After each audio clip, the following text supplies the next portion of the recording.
ఒకడున్నాడంట యేసుప్రభు దగ్గరికి వచ్చి వాడు ఏమంటున్నాడంటే, నేను పరలోకానికి వెళ్ళాలంటే ఏం చేయాలి చెప్పు అన్నాడు. అక్కడ మంచిగా రాశారు దేవుడు, వాడు నీతిమంతుడని కనపరచుకొన కోరి అని. వెంటనే యేసుప్రభు వారు, నువ్వు పరలోకానికి వెళ్ళాలంటే వ్యభిచారం చేయొద్దు, దొంగతనం చేయొద్దు, నరహత్య చేయొద్దు, అలా చేయొద్దని మాకు చెప్పాడు. వెంటనే అన్ని చేసేస్తున్నాను, నెక్స్ట్ వెళ్ళిపోతాను కదా అన్నాడు అనమాట.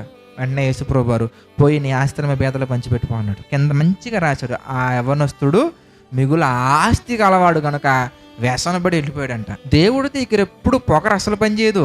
విరిగిన నలిగినటువంటి మనస్సు కావాలి.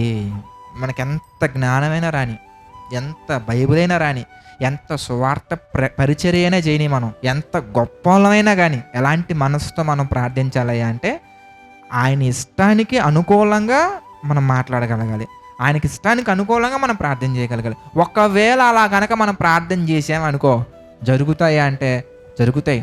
దేవుడు ఎంత ఆవేశంతో మన దగ్గరికి వచ్చినా ఆయన ఆవేశాన్ని కనుక చల్లార్చే విధంగా మనం మాట్లాడామనుకోండి, వెంటనే ఆయన తీసుకున్న నిర్ణయాలన్నీ తారుమారు చేసేసుకుంటారు ఆయన.